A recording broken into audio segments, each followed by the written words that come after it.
Salam. Puji Tuhan, oleh kemurahan Tuhan kita bisa beribadah pada Minggu 5 November 2023. Bagi Bapak Ibu yang mengikuti secara online, saudara-saudari sekalian, kami ucapkan selamat bergabung. Mari dengan sukacita kita berbakti, kita bangkit berdiri. Kemenangan terjadi di sini.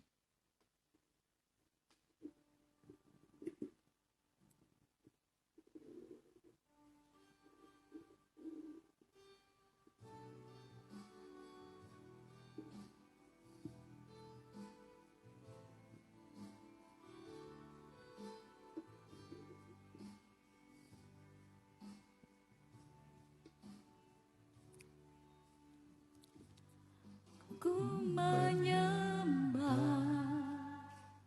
dalam kudus hadirat-Mu, hampiri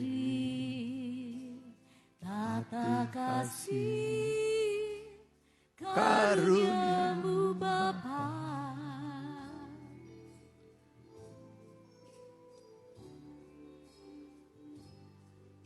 Kekuatanku hanya dalam terbatas. Ku yakin Kau nyata di sini. Kemenangan terjadi di sini. Ku menyembah dalam kudus hadirat-Mu, hampiri tata kasih karunia-Mu Bapa.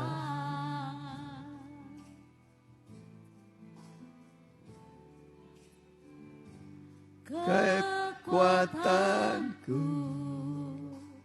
hanya dalam hadirat-Mu,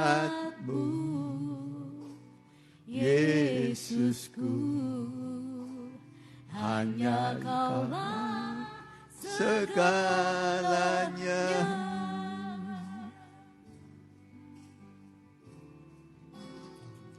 Ku yakin Kau hadir di sini.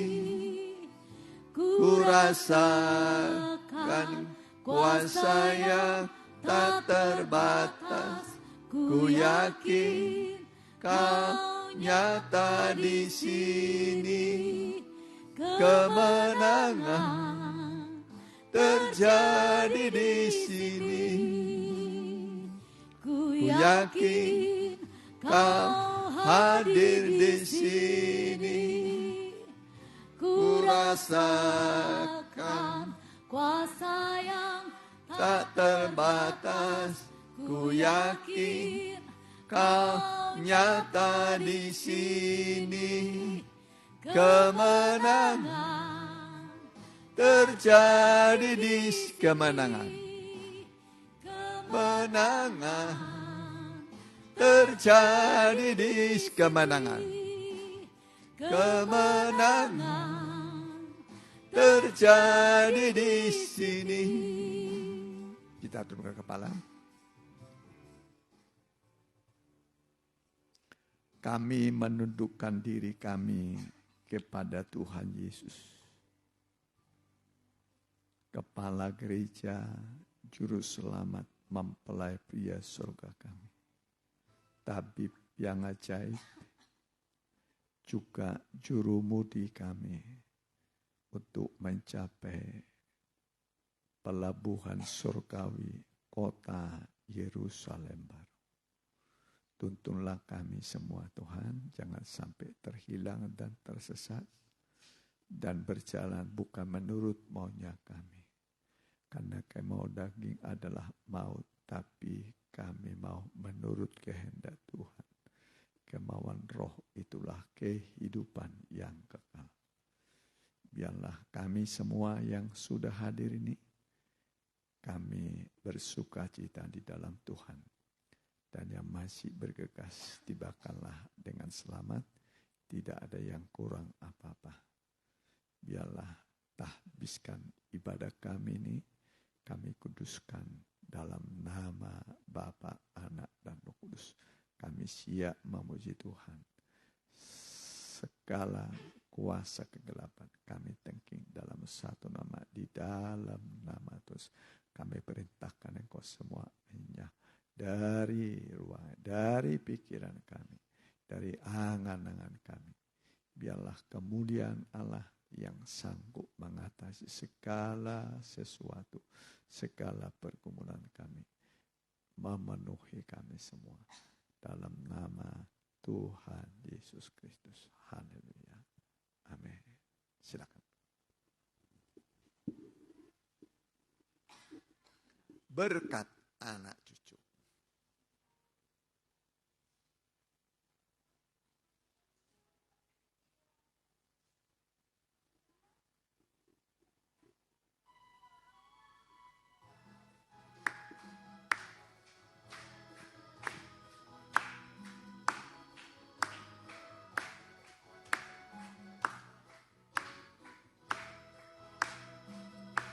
Begitu besar kasih Allah pada kita.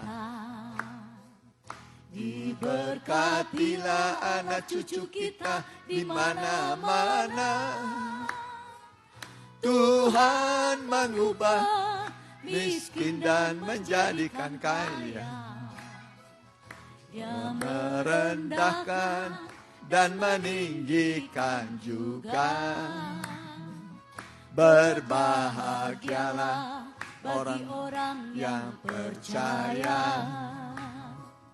Anak cucunya pasti tidak akan meminta-minta.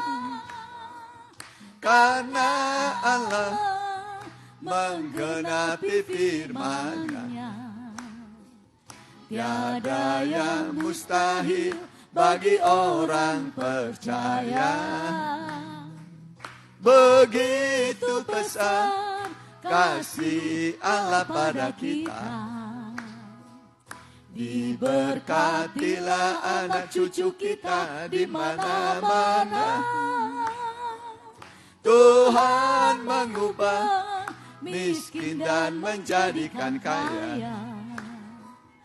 Dia merendahkan dan meninggikan juga. Berbahagialah bagi orang yang percaya. Anak cucunya pasti tidak akan meminta-minta. Karena Allah menggenapi firman-Nya. Tiada yang mustahil bagi orang percaya. Tiada yang mustahil. Tiada yang mustahil bagi orang percaya. Ya. Kita ganti dengan Philadelphia.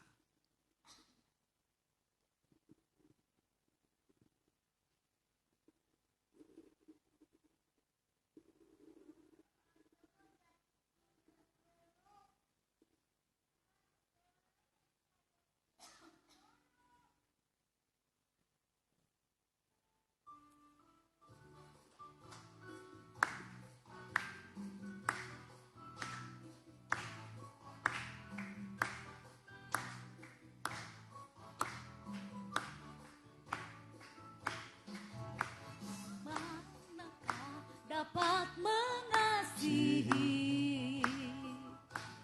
jika hati penuh iri dan dengki, kemarahan dan tidak mau memaafkan, tak pernah mengalami kebaruan. Segala puji dan syukurku naikkan. Darah-Mu telah menyucikan hidupku. dengan benih firman yang hidup berkuasa, telah melahirkanku kembali. Philadelphia, Philadelphia, mengenakan kasih persaudaraan. Philadelphia, Philadelphia, mengasihi dengan kasih. Dari awal kembali. Bagaimanakah dapat mengasihi jika hati penuh iri dan dengki, kemarahan dan tidak mau memaafkan, tak pernah mengalami pembaruan. Segala puji dan syukurku naikkan, darahmu telah menyucikan hidupku. Dengan benih firman yang hidup berkuasa, telah melahirkanku kembali. Philadelphia, Philadelphia, mengenakan kasih persaudaraan. Philadelphia, Philadelphia, mengasihi dengan kasih, mengasihi. Mengasihi dengan kasih mempelai. Ya, kasih mempelai adalah kasih yang tertinggi, ya, yang Tuhan beri kepada kita sehingga kita kelak menjadi mempelainya Tuhan. Mazmur 133.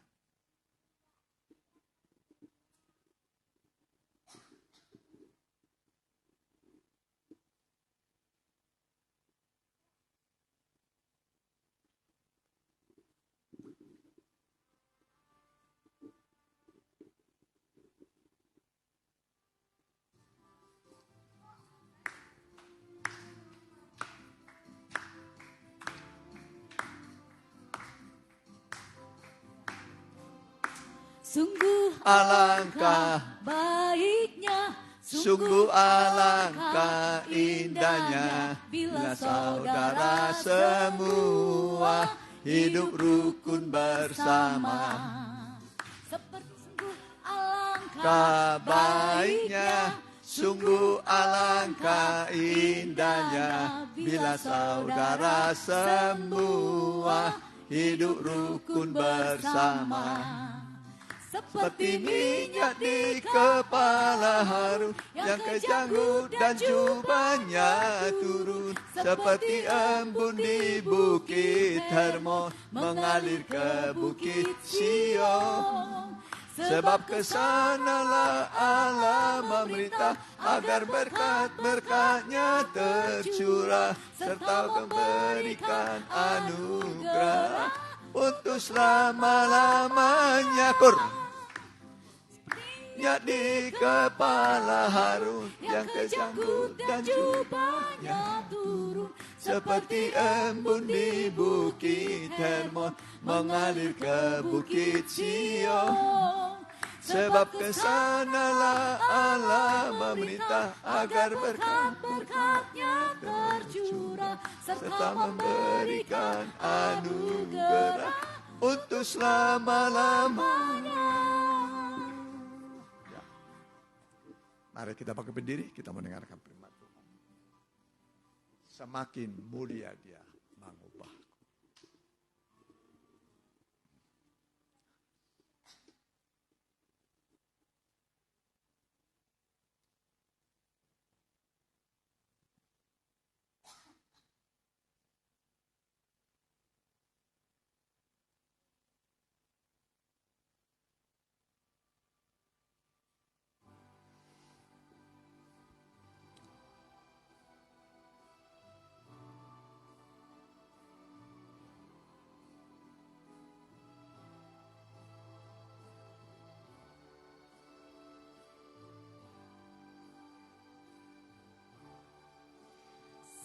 Semakin mulia Dia mengubahku, ubahku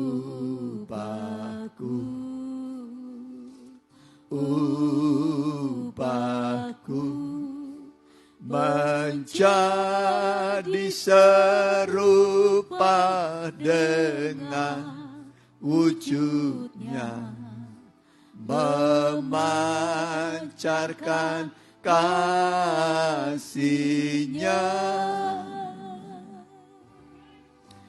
Dia ubahku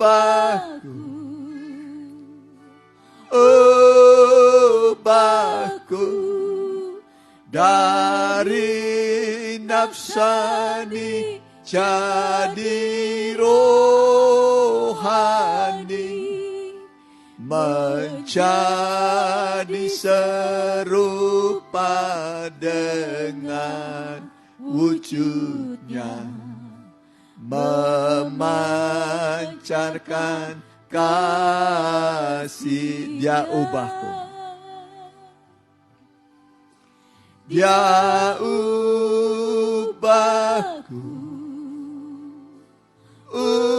ubahku dari nafsani jadi rohani,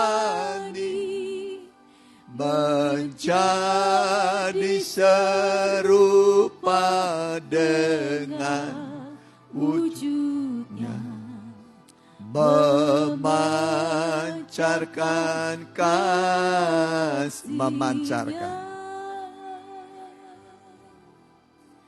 memancarkan kasih-Nya. Kita mau berdoa. Inilah kerinduan kami Tuhan. Ubahlah kami, sikap kami, keadaan kami yang lama. Biarlah menjadi manusia baru di dalam Tuhan. Manusia lama akan menuju kepada kebinasaan. Tapi manusia baru akan menuju Yerusalem yang baru. Langit yang baru. Tempat di mana disediakan oleh Tuhan bagi saleh-saleh Tuhan. Biarlah sebentar kami mau belajar tenang duduk. Dan kami mempercayakan hidup kami kepada Tuhan. Dan kalau Allah berfirman, semua jadi. Kalau Allah memberi perintah, semua ada. Tidak ada yang gagal Tuhan di dalam firman-Mu. Pergumulan, persoalan, sesulit apapun. Kalau kami datang seperti Maria duduk dekat kaki Tuhan, maka Tuhan akan menolong, membereskan, menyelesaikan segala pergumulan kami. Kami siap mendengar dalam nama Tuhan Yesus. Haleluya. Amin. Ya, mimbar saya.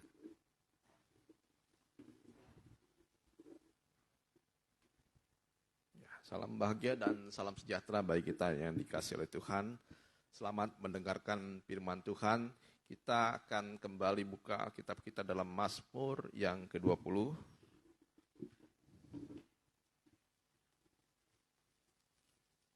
Mazmur 20 ayat yang ke-7 saja sekarang.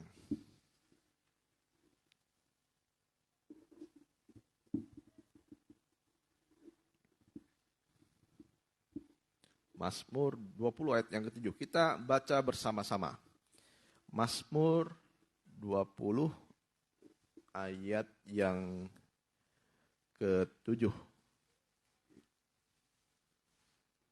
Masih belajar. Jadi dia masih belajar. Ya, Mazmur 20 ayat yang ke-7. Mungkin ada setelan yang kurang.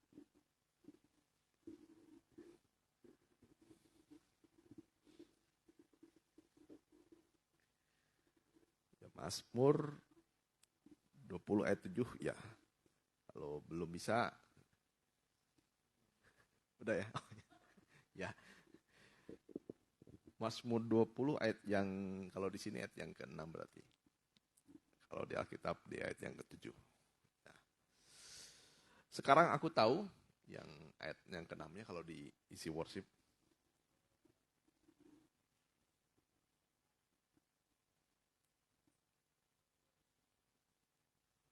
Ya, ayat yang ke-7 di sini ya. Kita baca bersama-sama.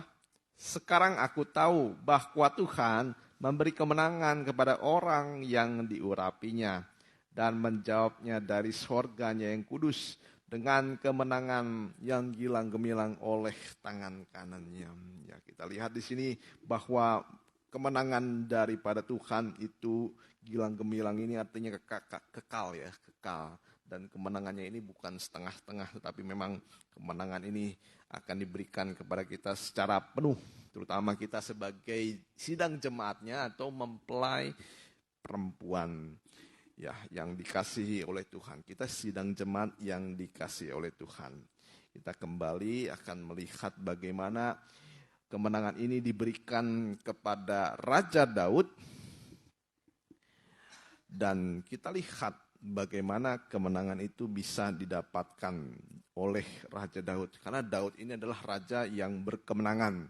Satu gambaran bahwa raja yang sangat didambakan oleh orang Israel adalah kerajaan dari pemerintahan Daud. Dan Tuhan memberi kemenangan kemana saja Daud itu pergi berperang. Ya, Tuhan memberi kemenangan kepada Daud kemanapun ia pergi berperang. Jadi tanda kehidupan yang disertai oleh Tuhan akan mengalami kemenangan. Itu tanda utama ya. Tanda utama kalau orang itu disertai Tuhan pasti akan mengalami kemenangan, bukan kekalahan. Nah, mengapa Daud ini selalu menang? Karena di sini kita lihat Daud itu diurapi oleh Tuhan. Dan urapannya ini menyertai Daud. Kemana saja Daud pergi berperang. Dan urapan ini juga menandakan penyertaan Tuhan. Ya, jadi kalau orang diurapi, dia akan disertai oleh Tuhan. Dan penyertaan ini yang membuat setiap orang bisa mengalami kemenangan. Kita kembali di dalam 1 Samuel 16. Ya, kita kembali ulangi dulu supaya kita lebih mengerti bagaimana kemenangan ini bisa didapatkan Raja Daud dan juga sebagai keturunannya itu Tuhan Yesus, tetapi kita sebagai umatnya adalah gereja Tuhan. 1 Samuel 16 ayat yang ke-11. 1 Samuel 16 ayat yang ke-11. 1 Samuel 16 ayat yang ke-11 sampai yang 13. Lalu Samuel berkata kepada Isai, "Inikah anakmu semuanya?" Jawabnya, "Masih tinggal yang bungsu, tetapi sedang menggembalakan kambing domba." Kata Samuel kepada Isai, "Suruhlah memanggil dia, sebab kita tidak akan duduk makan sebelum ia datang kemari." Jadi sebelum Daud diurapi, Samuel ini mau mengurapi yang sulung, yaitu Aminadab. Itu yang pertama. Yang kedua, dipanggil juga anak yang kedua dipanggil Syama. Tetapi Syama juga dilewat. Dan akhirnya yang sampai ketiga itu namanya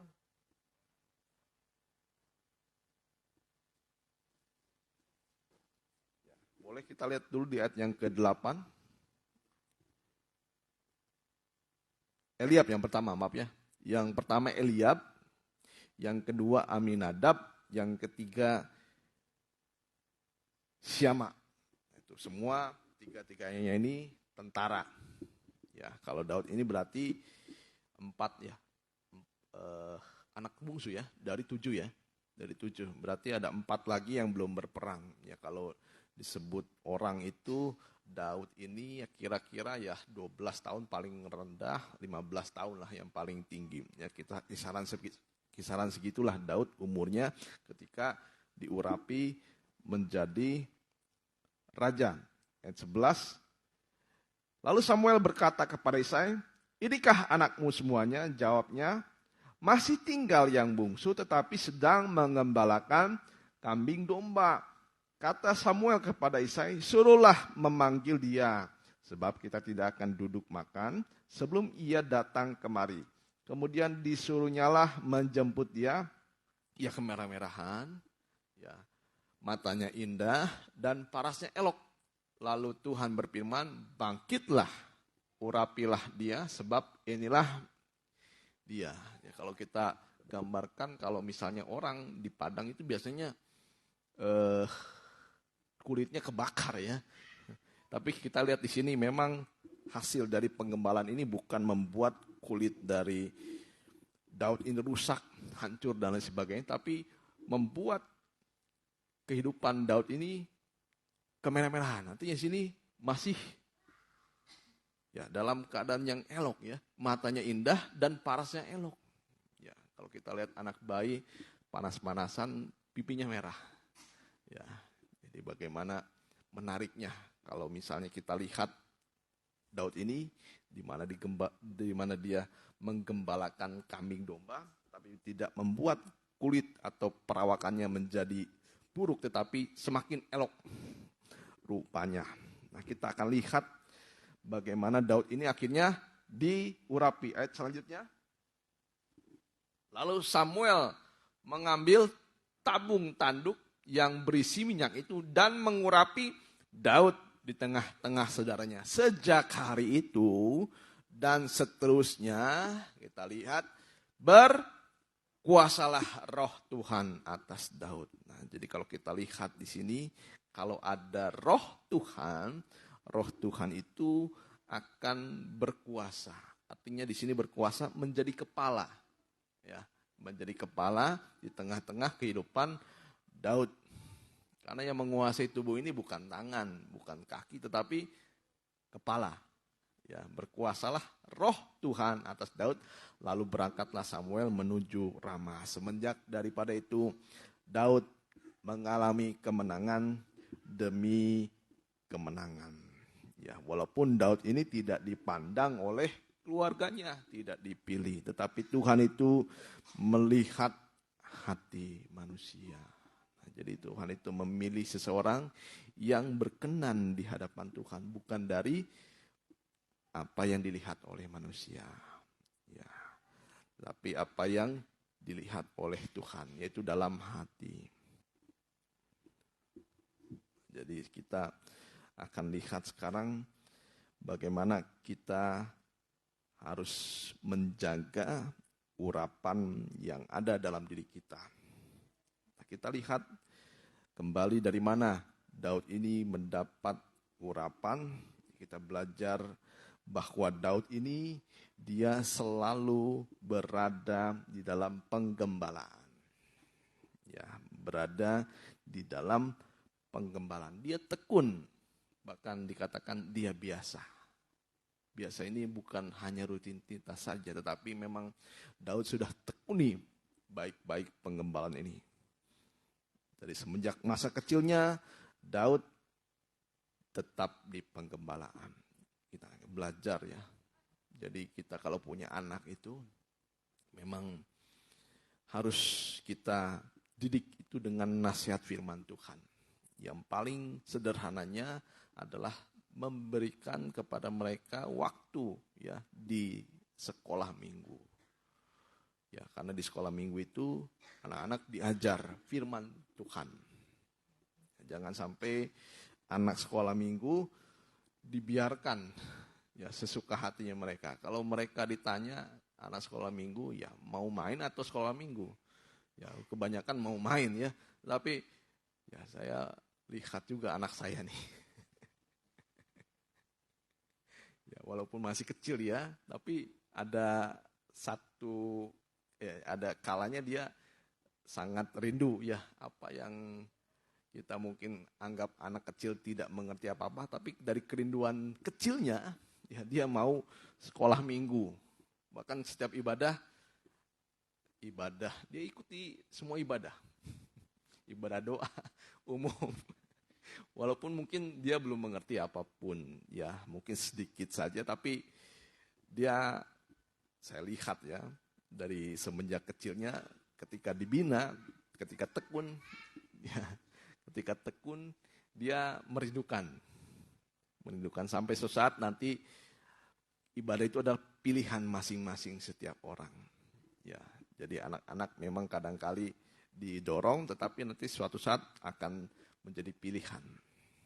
Nah, Daud ini memilih menggembalakan kambing domba yang walaupun hanya 2 atau 3 ekor banyaknya. Tidak banyak yang dipercayakan oleh Daud, tetapi Daud tekuni.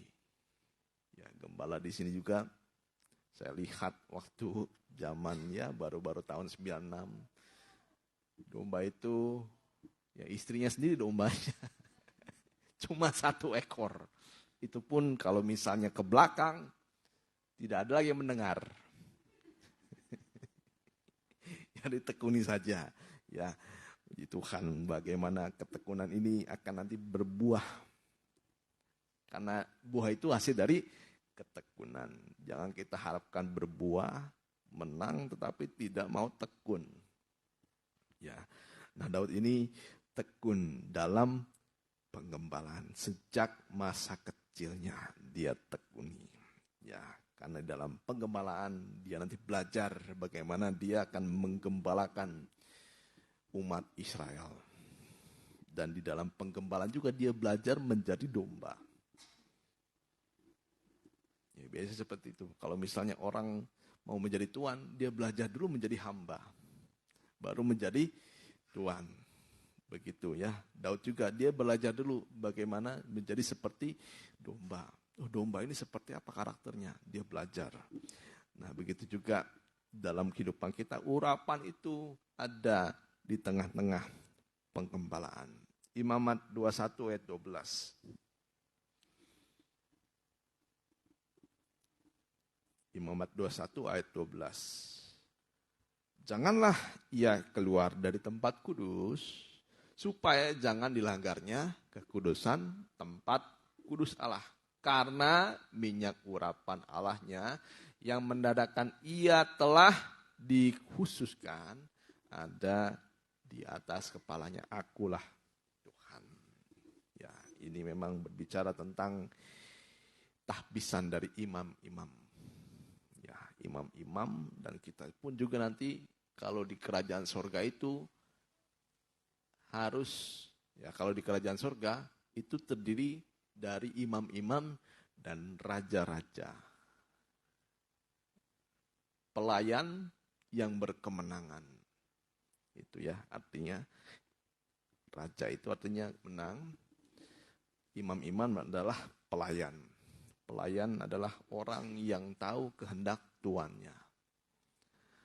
Nah, kita akan masih belajar bagaimana kita tetap di tempat kudus atau di sekarang atau sekarang kita artinya adalah tempat di mana kita digembalakan. Nah, kita kembali bagaimana tempat kudus itu ya ada di ruangan ya di tengah-tengah. Di sini ruangan suci. Nah, ini zaman Taurat, tetapi gereja Tuhan itu sebenarnya di tengah-tengah. Ya. Kalau umurnya kira-kira itu di sini sekitar 2000 tahun lah gereja Tuhan. Ya, ini 1000 volumenya, di sini 2000 volumenya. Ini umur gereja Tuhan. Ya, dikasih perpanjangan sabar oleh Tuhan. Nah, kita itu sudah masuk zaman-zaman akhir. Tetapi setelah masuk ke gereja Tuhan, ada masa 1000 tahun damai. Itu adalah Firdaus yang nanti kita akan alami dan kita nantikan. Nah, kita jangan keluar dari tempat kudus.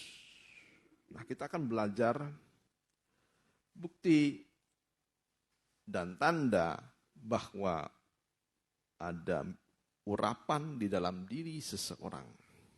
Nah, jadi kita akan melihat tentang bagaimana jangan meninggalkan tempat kudus. Artinya di sini meninggalkan artinya tidak setia dalam ibadah dan juga pelayanan. Karena kita lihat di sini itu Tuhan mengukur dengan sangat detail. Kembali kita akan lihat ayat yang tidak asing lagi, Wahyu 11 ayat yang pertama. Wahyu 11 ayat yang pertama. Jadi jangan meninggalkan tempat kudus.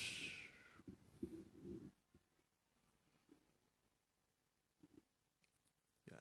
Kemudian diberikan kepadaku sebatang bulu, seperti tongkat pengukur rupanya. Dengan kata-kata yang berikut, bangunlah dan ukurlah bait suci Allah dan mesbah dan mereka yang beribadah di dalamnya. Jadi urapan itu ada di dalam ibadah pelayanan kita kepada Tuhan. Ayat yang kedua, tetapi kecualikanlah pelataran bait suci yang di sebelah luar. Ya, janganlah engkau mengukurnya karena ia telah diberikan kepada bangsa-bangsa lain dan mereka akan menginjak-injak kota suci 42 bulan lamanya. Ini gambaran masa akhir zaman. Jadi Tuhan ini benar-benar serius kepada gereja Tuhan. Dia benar-benar mengukur. Ya, artinya di sini Tuhan tidak main-main pada gereja Tuhan. Nah, di dalam tempat kudus ini ada 3 hal yang harus kita perhatikan. Ya. Dalam ruangan suci ini ada 3 hal. Ada 3 alat yang harus kita perhatikan. Nah, yang pertama kita harus perhatikan tentang pelita. Pelita ini ya di sini tidak terlihat, tapi kalau di sini kelihatan. Ya, ini pelita yang 6 ini. Nah, ini ada pelita kaki dian emas. Ini menuju kepada gereja Tuhan. 7 kaki dian emas, gereja Tuhan. Nah, jadi pelita ini harus kita pastikan tetap menyala. Ya, tetap menyala. Tetap terang. Ya, untuk menjadi terang, ada urapan di pelita. Ya, pelita ini ada minyak urapan di sini supaya terang, supaya tidak mati. Nah, kita akan belajar sekarang bagaimana terang ini kalau ada dalam diri seseorang, dia akan memiliki suatu kepastian. Nah, itu ya. Kalau tidak ada terang, orang itu meraba-raba. Betul ya? Berarti kalau orang hidup dalam gelap, berarti tidak ada kepastian dalam hidupnya. Tapi kalau orang ada terang, berarti di dalam dirinya ada kepastian yang teguh. Tidak meraba-raba lagi. Ya, tentang keselamatan kita tidak meragukan. Tentang kuasa yang akan diberikan Tuhan kepada kita, kita tidak meragukan. Jadi orang yang memiliki terang, dia akan memiliki kepastian yang penuh kepada firman Tuhan, kepada keselamatannya. Sehingga dia tidak lagi meraba-raba, tidak gelap. Ya. Dan kepastian ini yang membuat orang itu akan semakin berkobar-kobar dalam mengikut Tuhan. Nah, kita lihat. Jadi pelita ini dinyalakan waktu sore. Ya.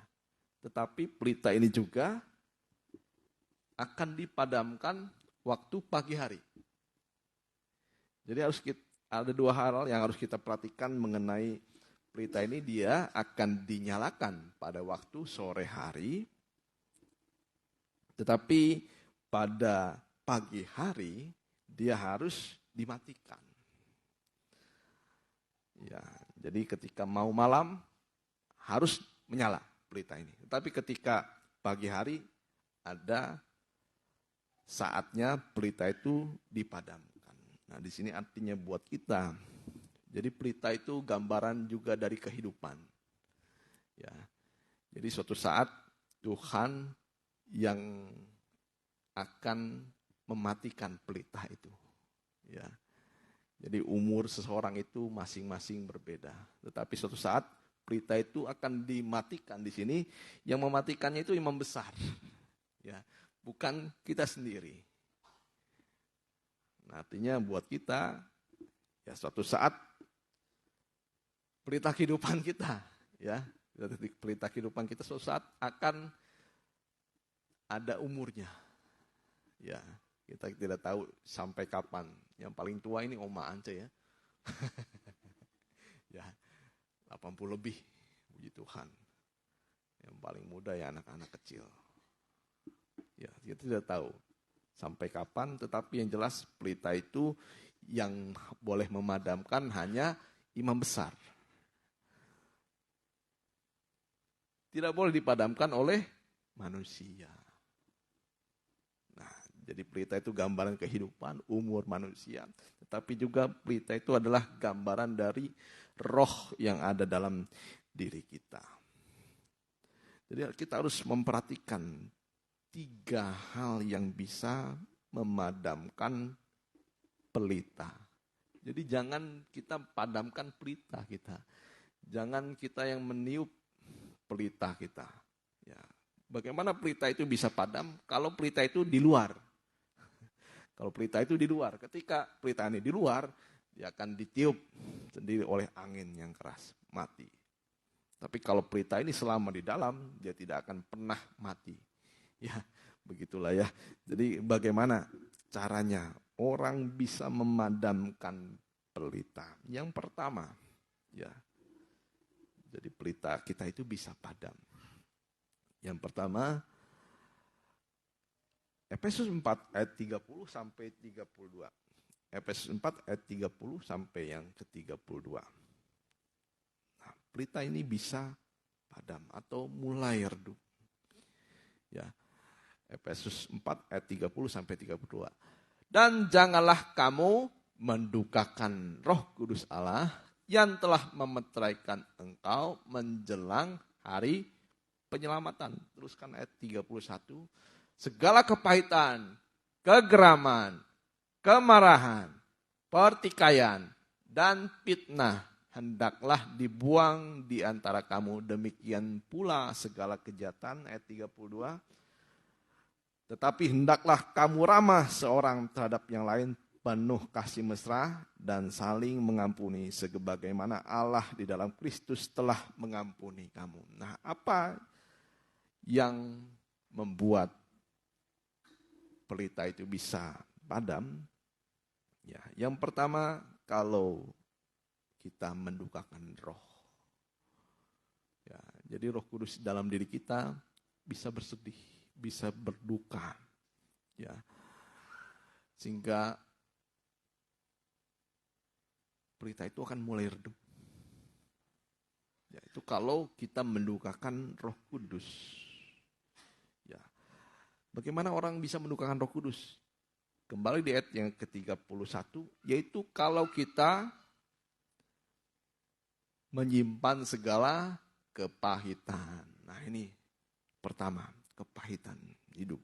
Ya, kepahitan hidup membuat Roh Kudus itu berduka. Ini halangan yang membuat api di dalam diri kita itu tidak menyala. Itu ada kepahitan. Akar pahit ini dikatakan juga menimbulkan kerusuhan. Ya, mungkin kita sedang mengalami hal-hal yang memahitkan kehidupan kita. Ya, buanglah. Jangan sampai berakar. Ya, makanya segala masalah itu harus diselesaikan. Ya, kepahitan, kegeraman. Ya, ini amarah yang meledak-ledak, kegeraman. Ya, tidak bisa dikontrol lagi. Kemarahan. Nah, ini yang membuat Roh Kudus berduka cita. Pertikaian. Fitnah. Ini yang bisa mendukakan Roh Kudus. Yang membuat Roh Kudus atau pelita dalam diri kita itu mulai redup. Ya, sehingga ketika orang mulai redup, ya dia itu, saya pernah punya ya senter itu, kadang-kadang ya lampunya sudah mulai tidak begitu terang. Itulah redup. Mulai habis baterainya. Apa yang terjadi kalau pelita kita redup?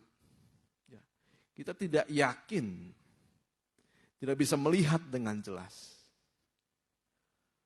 Ya, itu kalau mendukakan. Jadi kalau ada kepahitan, kegeraman, pertikaian. Pertikaian ini adalah hubungan yang tidak baik.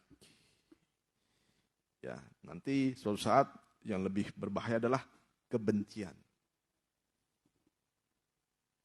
Kebencian ini menimbulkan fitnah.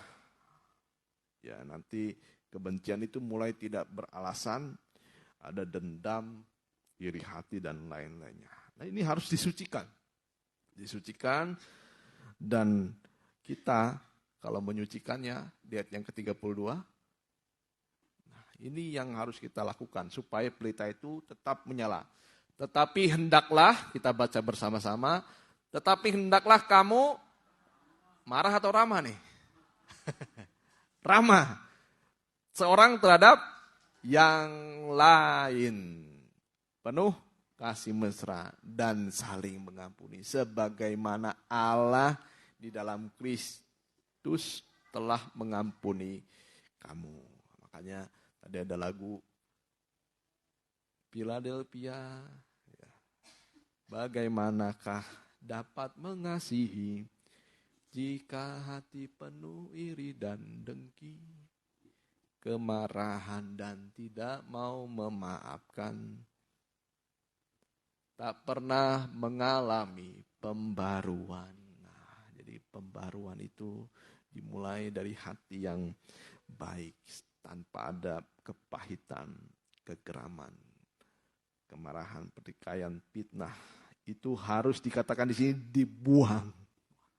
Itu jadi sampah buat kita. Jadi kalau sampah ada dalam hati, itu harus dibuang. Ada amin? Ya, mungkin masih bertikai sekarang, masih kepahitan, kegeraman, buanglah itu. Ya, tapi kamu hendaklah saling ramah. Itu mulai yang pertama, ramah. Ya, ramah ini bukan berarti palsu ya ramahnya. Karena sekarang banyak orang itu ramahnya palsu. Ramah tetapi marah dalam hati.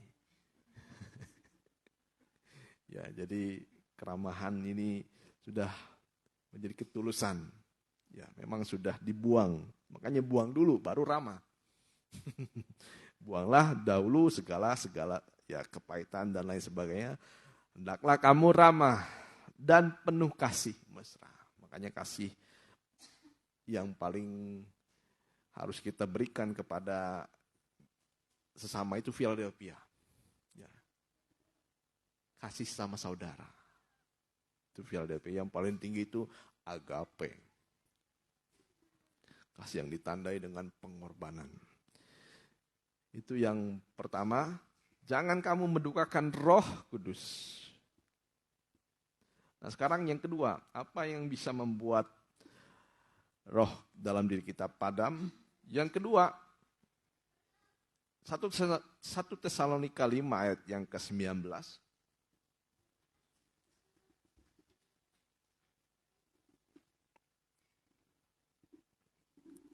1 Tesalonika 5 ayat 19 sampai yang ke-20.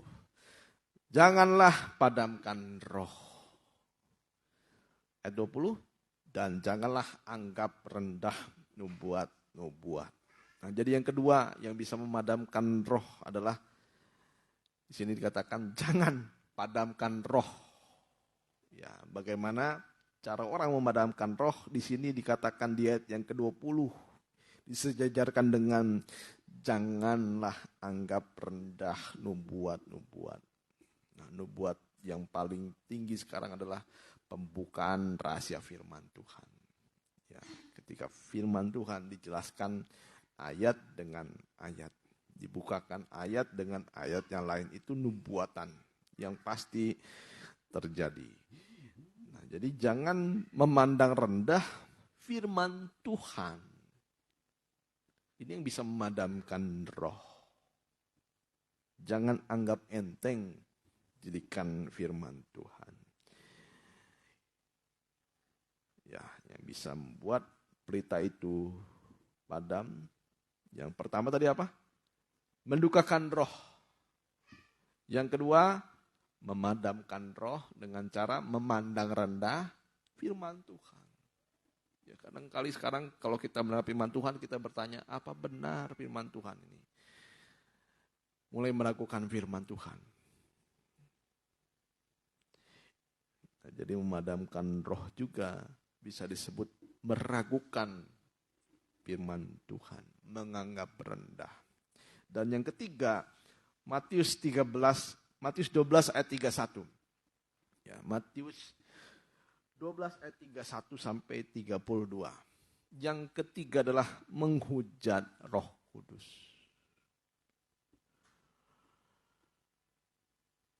Sebab itu aku berkata kepadamu, segala dosa dan hujat manusia akan diampuni, tetapi hujat terhadap Roh Kudus tidak akan diampuni.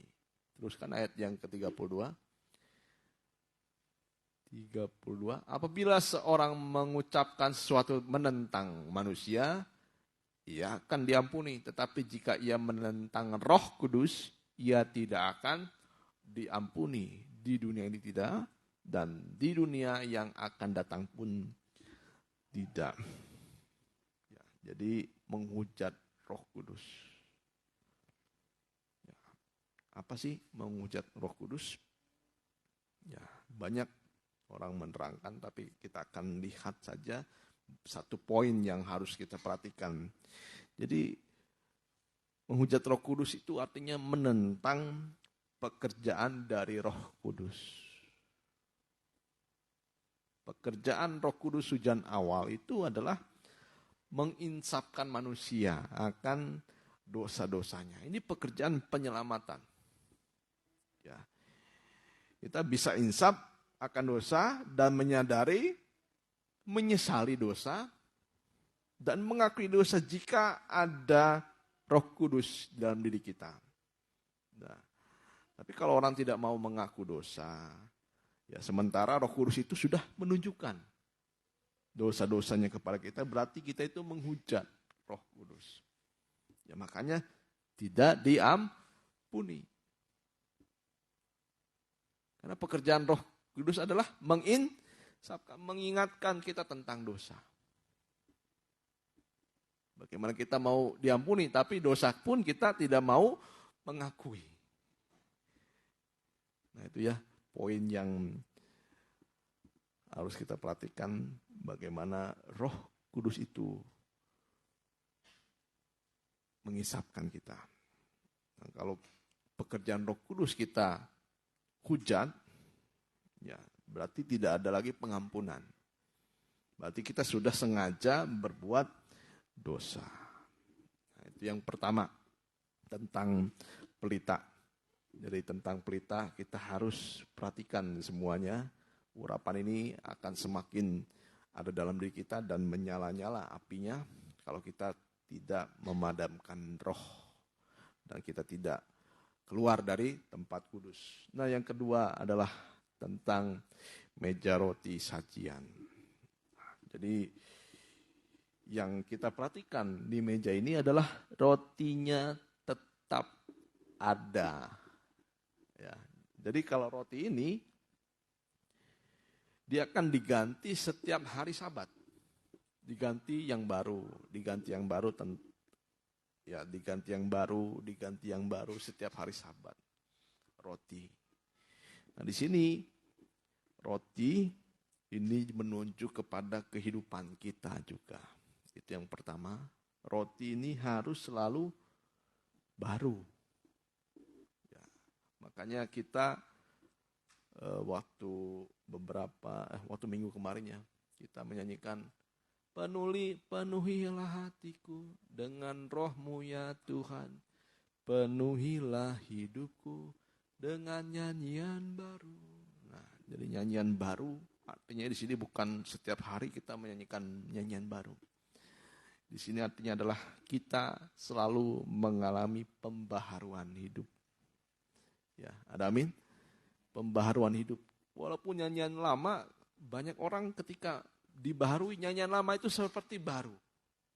Pengertian-pengertian bukan yang lama, tetapi pengertian yang baru. Kalau ada pembaharuan hidup dalam kehidupan kita. Nah, memastikan roti ini selalu baru. Ya. Dan di sini roti juga menunjuk kepada firman Tuhan. Jadi kalau kita memperhatikan roti ini, dia selalu ditinggikan di atas meja. Ya, berarti roti ini yang selalu ada dalam diri kita. Meja itu menunjuk pada kehidupan kita. Ya, tadi roti yang baru adalah selalu baru. Mengalami pembaruan, dan roti itu adalah firman Tuhan. Firman Tuhan selalu ditinggikan di atas meja. Ya, jadi firman Tuhan itu harus sampai menjadi hubungan kita erat dengan firman Tuhan. Bukan saja firman itu didengar dan dimengerti, tetapi sampai kita itu memiliki persekutuan yang erat dengan firman Tuhan. Nah, yang ketiga, nah ini tentang asap pedupaan.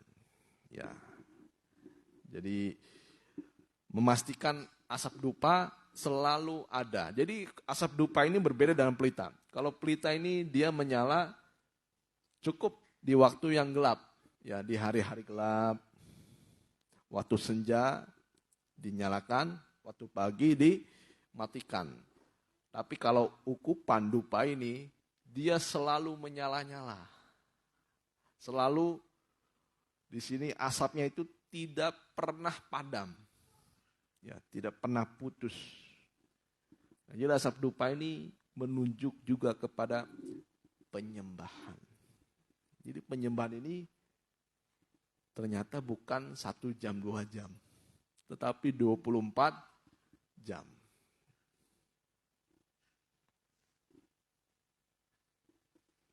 Ya, penyembahan, ya guru saya sering menerangkan, orang nanti jangan tanya sudah berapa jam dia menyembah Tuhan.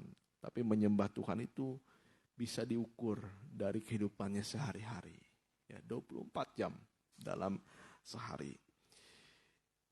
Karena penyembahan ini berbicara tentang penyerahan. Ya.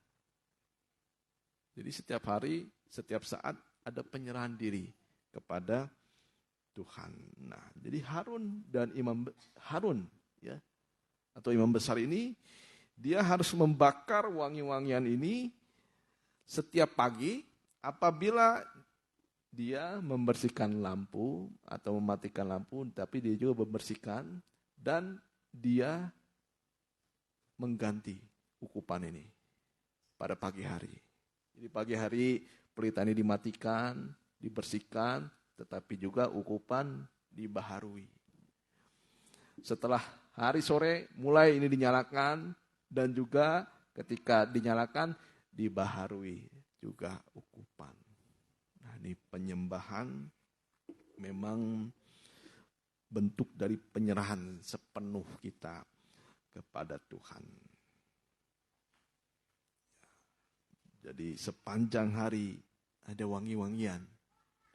Jadi kalau kita melihat penyembahan ini, dia akan mengeluarkan wangi-wangian yang menyenangkan hati Tuhan. Makanya ada asap dupa berbau harum. Nah, inilah yang harus kita perhatikan. Ya, supaya kita tidak meninggalkan tempat kudus. Nah, jadi dalam penyembahan ini juga ada Tuhan beri penolong. Ya, jadi manusia itu pada dasarnya tidak bisa menyembah Tuhan. Tidak mau menyembah Tuhan. Ya, betul ya. Tetapi Roh Kudus di sini sebagai roh penolong. Kita baca di dalam Roma 8 ayat 26. Jadi Parakletos adalah penolong yang utama dalam doa penyembahan kita. Demikian juga kita baca bersama-sama. Demikian juga roh membantu kita dalam kelemahan kita. Kelemahan kita tidak mau berdoa. Kelemahan kita ya dalam permasalahan kita sering lemah. Tetapi roh ini membantu kita dalam kelemahan kita. Sebab kita tidak tahu bagaimana sebenarnya harus berdoa. Tetapi roh sendiri berdoa untuk kita kepada Allah dengan keluhan-keluhan yang tidak terucapkan. Ayat 27. Dan Allah yang menyelidiki hati nurani mengetahui maksud roh itu. Yaitu bahwa ia sesuai dengan kehendak Allah berdoa untuk orang-orang kudus. Jadi yang dibutuhkan kita urapan dari Roh Kudus. Roh Kudus juga akan membantu kita untuk menolong ketika kita sedang dalam kelemahan. Di sini kelemahan yang pertama, bagaimana kelemahan kita dalam berdoa masih banyak kekurangan. Tetapi Roh Kudus itulah yang menggairahkan kita. Makanya berdoa itu kalau dengan urapan Roh Kudus itu membangkitkan iman kita, membangkitkan kerohanian kita, membangkitkan gairah Tuhan juga. Karena semakin wangi. Ya, semakin wangi, semakin berkenan di hadapan Tuhan. Ya. Tambah dalam Zakaria 12 ayat yang 10.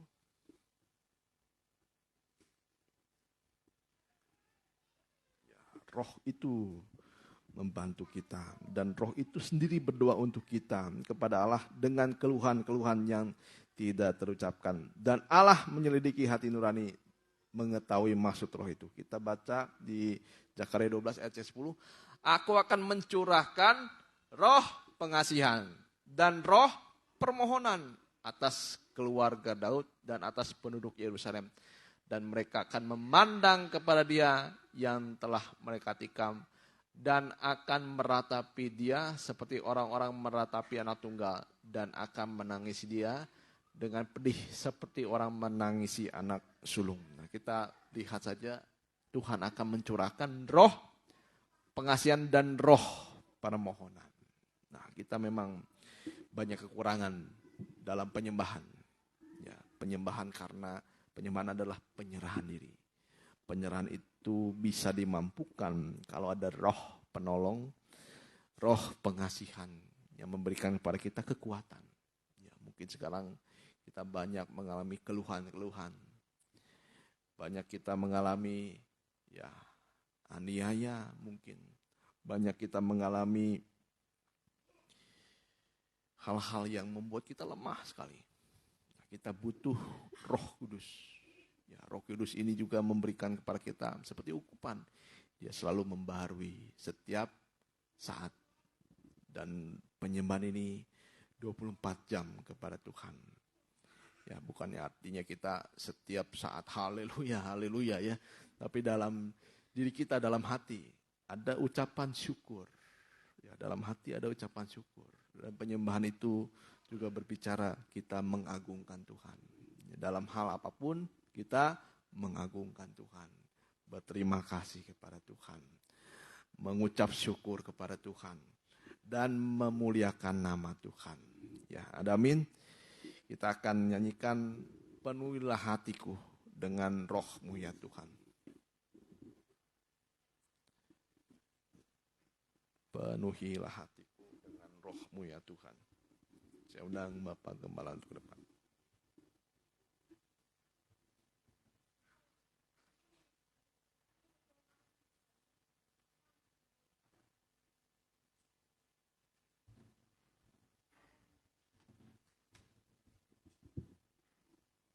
Kita tundukkan kepala. Sebentar kami akan bersekutu dengan korban-Mu Tuhan. Bubuhkanlah urapan-Mu atas roti dan anggur. Sehingga ini bukan roti dan anggur biasa, tetapi wujud dari pengorbanan Tuhan bagi kami gereja-Mu. Kau nyatakan kasih-Mu dalam pengorbanan bagi kami, dan lewat tubuh dan darah-Mu mengalirlah kasih-Mu yang dalam bagi kami, menyembuhkan kami, menguatkan kami, mengangkat kami ketika kami jatuh, dan memberi petunjuk bagi kami yang berada dalam persimpangan jalan. Kami siap Tuhan, dan akan menerima tubuh dan darah-Mu. Dalam nama Tuhan Yesus kami berdoa. Haleluya. Mari kita puji pujian.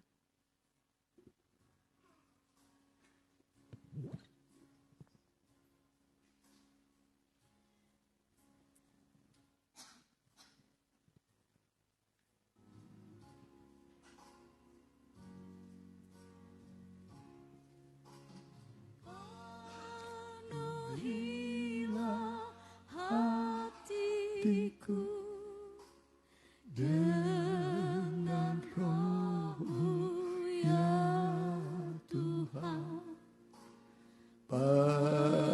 Penuhilah mulutku dengan nyanyian baru. Penuhilah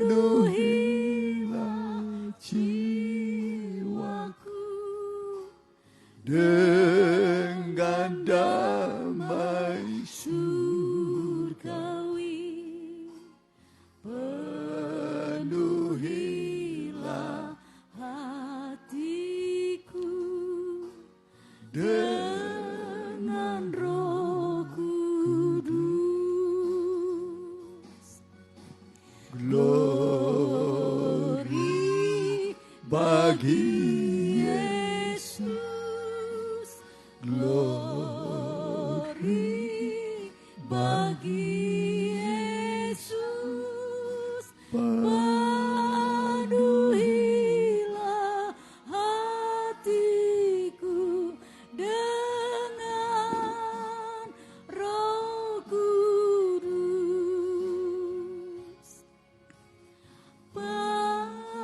Penuhilah hatiku dengan Roh-Mu ya Tuhan. Penuhilah mulutku dengan nyanyian baru. Penuhilah jiwaku dengan damai surgawi. Penuhilah hatiku dengan Roh Kudus. Glory bagi Yesus, glory bagi Yesus. Penuhilah hatiku dengan Roh Glory. Kudus. Glory bagi Yesus. Kita pakai berdiri. Glory bagi Yesus. Penuhilah hatiku dengan Roh Kudus. Kita angkat tubuh Kristus dan cawan darah Yesus, kita taruh dekat pada hati kita dan dengarkan firman Tuhan. Sebab apa yang telah aku teruskan kepadamu telah aku terima dari Tuhan, yaitu bahwa Tuhan Yesus pada malam waktu ia diserahkan mengambil roti, dan sesudah itu ia mengucap syukur atasnya. Ia memecah-mecahkannya dan berkata, inilah tubuhku yang diserahkan bagi kamu. Perbuatlah ini menjadi peringatan akan aku. Apakah saudara yakin ini adalah tubuh Kristus? Mari kita makan dalam nama Tuhan.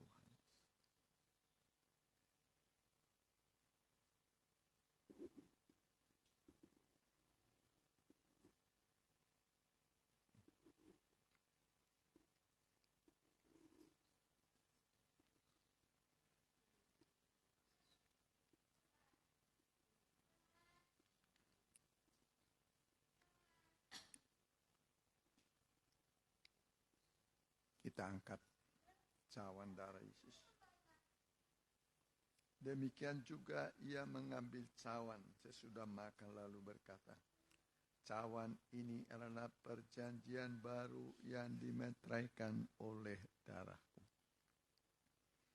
Perbuatlah ini setiap kali kamu meminumnya, menjadi peringatan akan aku. Sebab setiap kali kamu makan roti ini dan minum cawan ini, kamu memberitakan kematian Tuhan sampai ia datang. Apakah saudara yakin ini adalah darah Kristus? Kita minum dalam nama.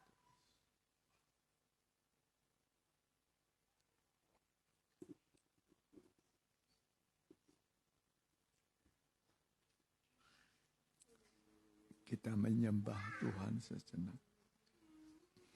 Buat firman Tuhan yang kita dengar. Buat tubuh dan darahnya yang diberikan untuk menyelamatkan kita. Harga yang dia bayar adalah pengorbanan putranya. Dia rela mengorbankan seluruh hidupnya bagi kita. Supaya kita merasakan betapa Tuhan mengasihi kita. Betapa dalamnya kasih-Nya. Betapa besarnya kasih Allah pada kita. Kasih yang berkorban. Kasih yang memberi yang terbaik yang dia miliki. Itulah putranya yang tunggal. Kami menyembah Engkau Tuhan.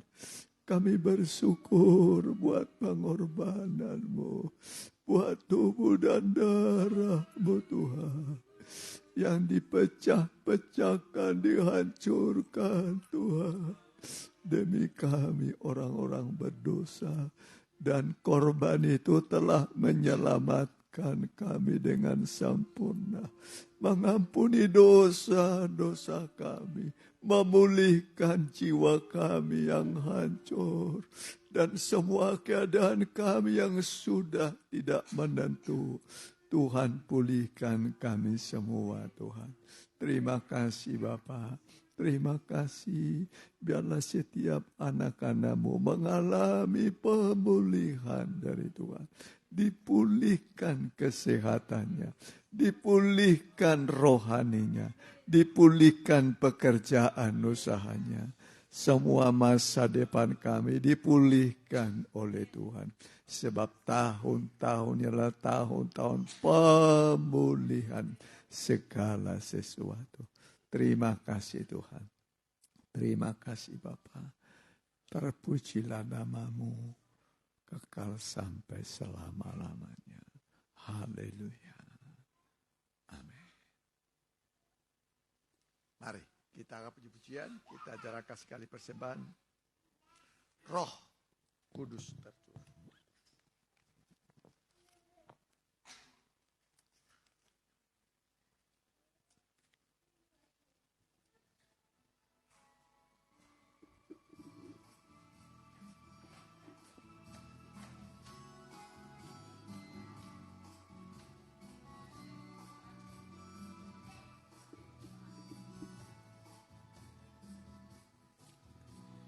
Sungguh bahagia hidup dalam kasih-Nya, dalam pimpinan kuasa Roh Kudus-Nya yang menghiburkan setiap hati yang lemah dan menguatkan jiwa yang tak berdaya.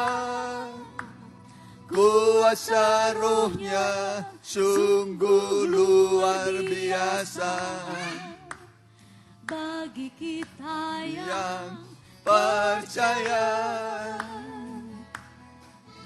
Roh Kudus tercurah penuhi hati kita, membakar dengan kuat kuasa-Nya.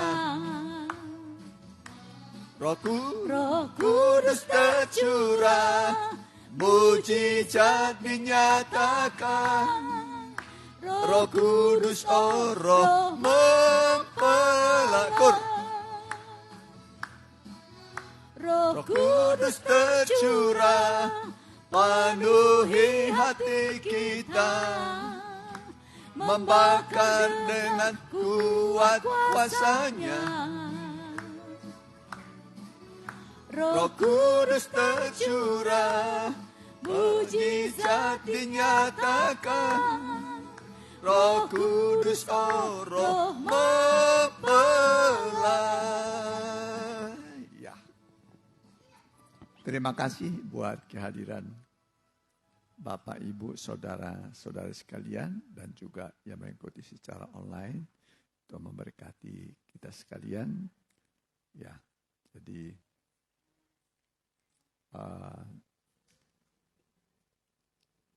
hari Selasa kita ada doa, hari Rebo kita pendalaman Alkitab, Sabtu ibadah remaja muda, Minggu kita kembali kumpul seperti biasa di Cimindi, ya 7:30. Di sini ibadah kedua 10:30.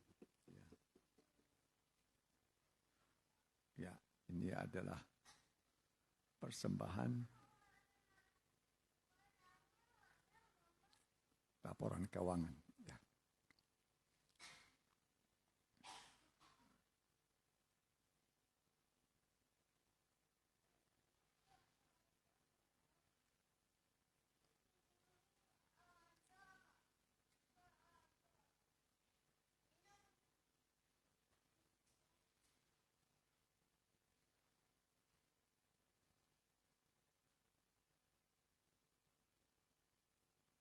Ya, terima kasih. Kita ya. Oh, yang ulang tahun di bulan 11. Boleh ke depan. Ya, berdiri depan, ya. Ya. Ya, kita pakai berdiri yang berulang tahun di bulan 11. Kita doakan yang sakit, ya. Yang sakit Opo Romando, Mama dari Bu Lydia, Mama Serlok, Mama Deva, Tante Yeni, Selomita, ya. Ya, Saudara Agus. Ya, jatuh. Kurang maju, ya, kurang maju. Biar lebih dekat kepada berkat, ya. Ya, kita tundukkan kepala. Seberapa anak-anakmu yang berulang tahun di bulan November 2023? Mereka yang maju ke depan, mohon curahkan berkat-Mu Tuhan. Berkat rohani dan jasmani. Iman yang bertumbuh dan semakin berakar kuat di dalam Tuhan, tangguh dan sanggup menghadapi semua badai kehidupan. Berkat juga yang jasmani pada usaha pekerjaan masa depan mereka. Tuhan curahkan berkat-Mu bagi mereka. Kami berdoa Tuhan akan mengabulkan. Itulah janji-Mu bagi kami, turunlah berkat dari Sion padamu. Berkat berlimpah-limpah, sehingga jalan-jalan-Mu, langkah-langkah-Mu dituntun, dipenuhi, disertai dengan berkat dari Tuhan. Di dalam nama Tuhan Yesus. Terima kasih Tuhan. Silakan kembali. Kami juga berdoa Tuhan buat anak-anak-Mu yang disebut namanya, yang sedang sakit. Kami mohon dan juga yang tidak disebut namanya. Ulurkan tangan-Mu Tuhan. Jamah sembuhkan anak-anak-Mu satu persatu. Biarlah kesehatan mereka dipakai untuk memuliakan nama Tuhan. Yang sudah mulai kendor malas beribadah, mohon supaya kembalikan mereka beribadah padamu. Sebab ibadah itu besarlah labanya, berguna untuk apapun.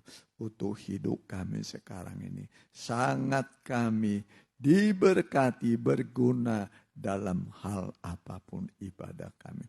Terima kasih Tuhan. Terima kasih.